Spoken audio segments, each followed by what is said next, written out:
All right, so let's put everything together that we've been talking of for phase separation problems and complete our mathematical formulation. Where we need to start in order to do this is to essentially go back and redefine the chemical potential. Here, recompute the chemical potential. Okay, so we do this now.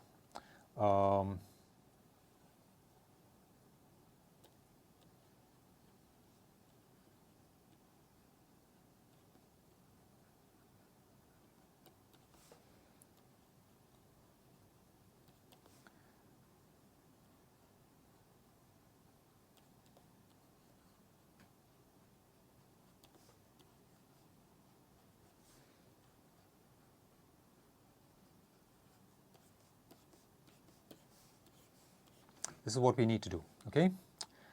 Remember how we got the chemical potential, right? We said that the chemical potential, mu, in order to get this chemical potential, all right, to get mu, what we did was the following, right? We defined the Gibbs free energy, G, is the total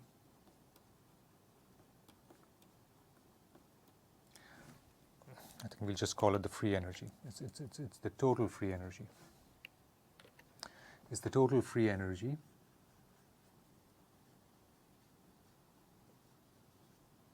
okay? And the way it is written, G, which is a functional of the concentration, and it is the integral over omega, okay?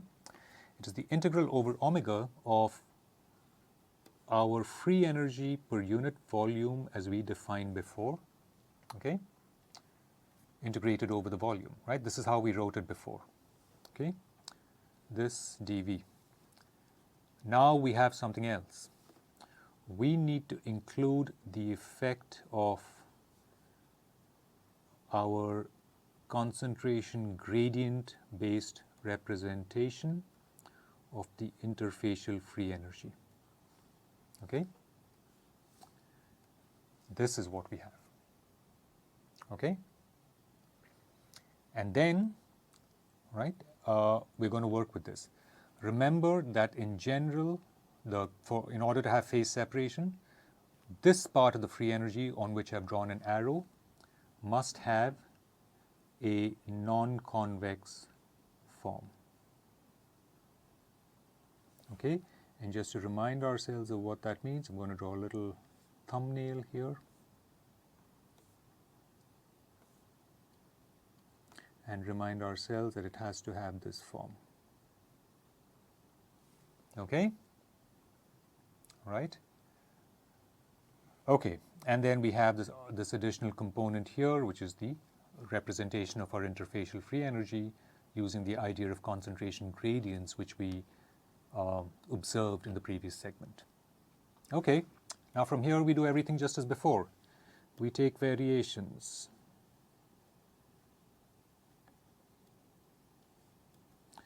We define C epsilon as C plus epsilon W, where C belongs to the same old space S, which is characterized by the fact that it contains all concentration fields C, such that C equals C bar on the concentration boundary, right? Alternately called the Dirichlet boundary or the essential boundary. Epsilon is a scalar. W, the variation, belongs to the space V, which consists of all functions W, such that W vanishes on the concentration boundary or the Dirichlet boundary or the essential boundary. Okay? Okay, so this is what we have, all right? And now our variational derivative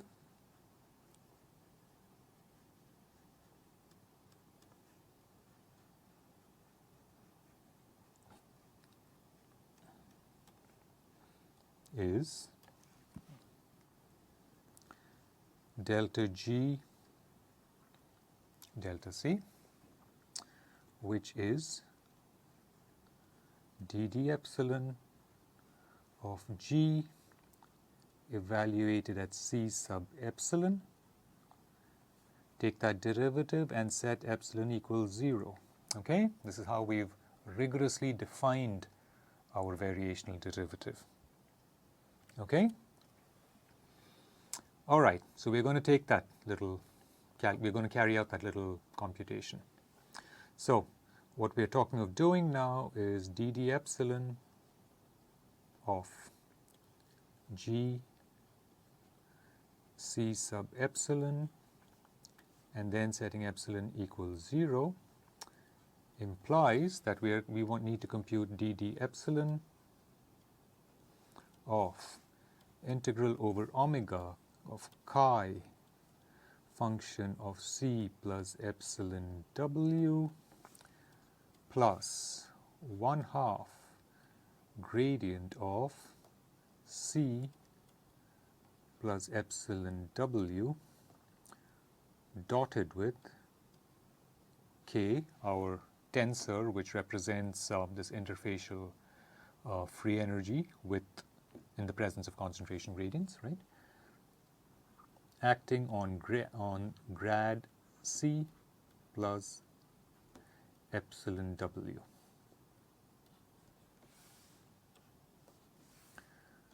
dV. Now, remember we decided to make life easier for ourselves by saying that the configuration omega is not evolving with the deformation, so we don't have this picture here, right? We do not have deformation in motion. The configuration is fixed in space, right? And it's over this configuration that we have phase transformation happening. I think you can see a little white spot, right, or a brightly colored spot. So just imagine that that is one of our phases of beta growing, okay?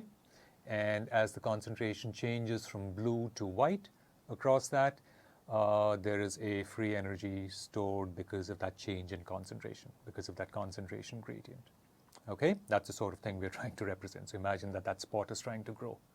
I don't know if you can see it, but there are other small spots around here. Anyway, okay. So that's the setting we have here. Okay, so remember how all of this works out, right? So the first steps are fairly straightforward. What we get is that we observe that we're able to take that derivative with respect to epsilon inside the integral, right? And for the first term, we get, as before, derivative of chi with respect to C, evaluated at C epsilon, okay? Times derivative with respect to epsilon of C plus epsilon w, okay? And here, because the next term here is quadratic, right? It's quadratic in C plus epsilon w, or it's quadratic in the gradient of C plus epsilon w, okay? So we know that because of that fact, the way this works out is we get two terms, right? One is the following. In the first case, we get derivative, 1/2 epsilon gradient of W. Sorry, we lose the epsilon because of the derivative with respect to epsilon, right? So 1/2 gradient W dot K gradient of C plus epsilon W plus 1/2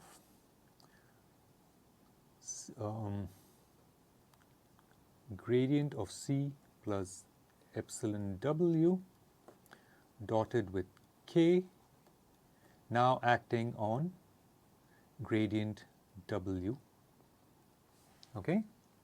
Right, and this is just a matter of taking derivatives with respect to epsilon and observing that epsilon shows up here as well as there. Okay, so we have all of this.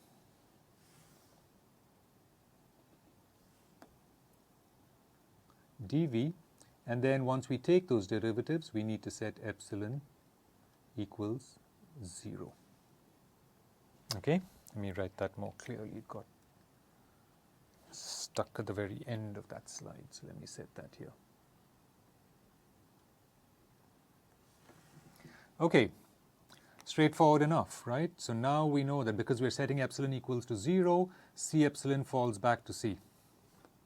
Okay, whereas all these epsilons disappear. That epsilon disappears, sorry, that epsilon is set to 0. Okay, so when we do this, we get the following. We get integral over omega, we get chi prime, which is just derivative of chi with respect to C, it's that term, all right, times w from here, okay, and on the next term we get,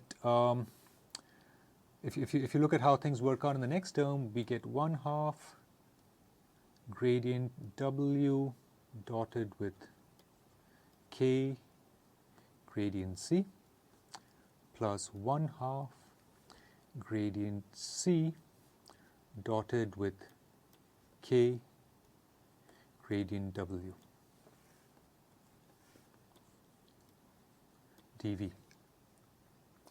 Now, it is typical to also use a tensor k which is symmetric.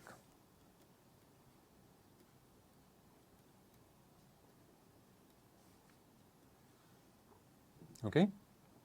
As a result, because of the property of symmetric tensors, this thing reduces to integral over omega chi prime w plus, both these terms turn out to be the same then if k is symmetric. Okay, if k is a symmetric positive definite tensor, and we essentially get back here, we will choose to write this formulation as those two terms we can combine to writing as k grad C. Okay, k is a tensor, it's acting on grad C, gives us a vector, that dotted with grad w. Okay, so that is the variational derivative. Now, what we want to do with this variational derivative is isolate the chemical potential. Okay, now, and we isolate this chemical potential by carrying out the usual sort of arguments, the variational arguments on W. But in order to do that, we need to do one more step, which is we need to get rid of the gradient on W here. Okay, so what we are going to do is integrate by parts.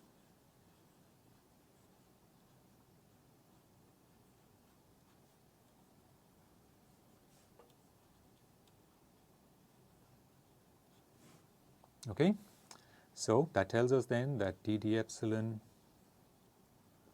of G evaluated at C epsilon with epsilon equals 0, this is our variational derivative, is now integral over omega chi prime W, right? That term remains the same, nothing happens to it, okay? But for the next term, here's what happens. We get minus divergence of k grad C, okay, all of this integrated over dv plus integral over the boundary of the domain, okay, of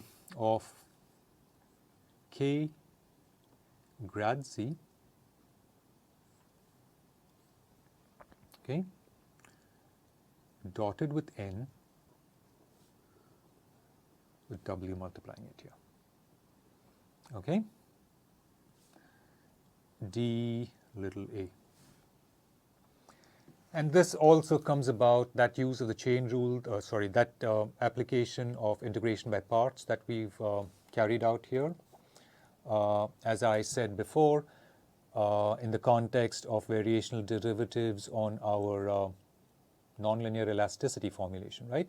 It comes about by a combination of the product rule, and the Gauss divergence theorem. Okay, we've done that a couple of times, so I'm not going to repeat it. I'll just remind ourselves here that it comes from, I'll just say that integration by parts is equivalent to the product rule of differentiation and the Gauss divergence theorem. And that's how we get that final result. And it's probably even easier, even more clear if you try to do that using coordinate notation. All right? So here we are. Oh, I just realized that, yeah, I'm missing a term out here, which, yeah, it's a good thing I noticed it. It's, I have here a W. Okay? So, what we get now is an integral over omega of chi prime minus, now, divergence of k grad C is, well, let's just leave it as that.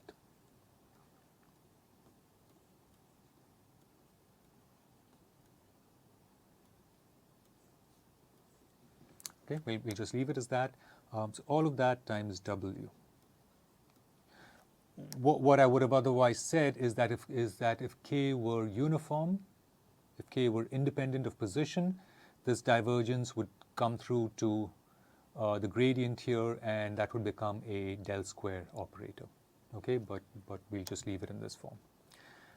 Okay, we have this plus integral over partial omega W times k grad C dot n dA.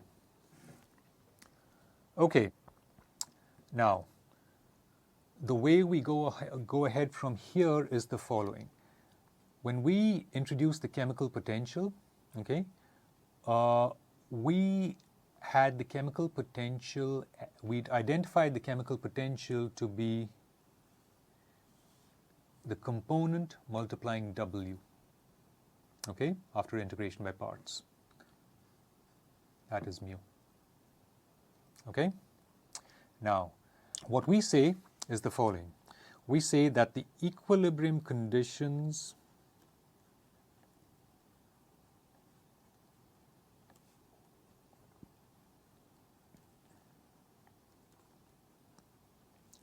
are obtained when this variational derivative that we have set up here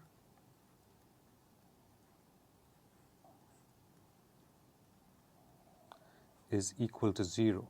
Okay, and this goes back to the way we originally defined equilibrium as an extremization of free energy. Okay, and the setting the whole thing to 0 is that extremization. Now, when we say that all the integrals that we have on the right-hand side here, we say that all of this has to be equal to 0 for all W belonging to V. Okay? We invoke the same variational arguments that we did before. Remember how we said that if it has to hold for all W belonging to V, it also holds for certain special cases of W, right? And using those special cases of W, we concluded that at equilibrium,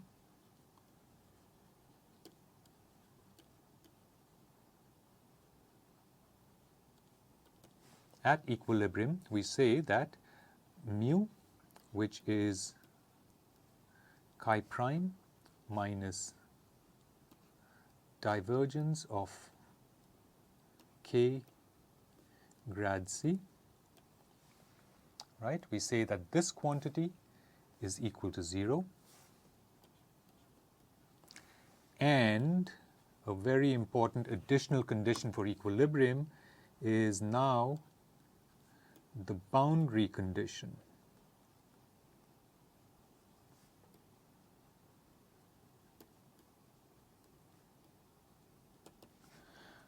I'm going to go back a slide just to point out where the boundary condition comes from. We have this additional term in our variational derivative. We have a term on the boundary. And this comes about only because we've introduced this interfacial free energy by accounting for concentration gradients. Okay, so this is a very important term in the to understand the equilibrium case. This term must also vanish for equilibrium, okay, because the sum of these two has to vanish. And if this has to hold for all W, okay, belonging to V, it must turn out that each of these integrals should vanish, the volumetric integral and the surface integral. Okay? So the requirement that the volumetric integral vanish is that mu equals 0, right? And that we've already written on the next slide. The requirement that the surface integral also vanish is the requirement that K grad C, the whole thing dotted with n, should be equal to 0 on partial of omega. Okay? All right. Far from equilibrium, however, right, which is the case of interest to us, because we know that if the chemical potential is equal to 0, right, we know that if this were the case, we would see that grad mu equals 0 if mu were 0 everywhere, okay, and then there would be no flux.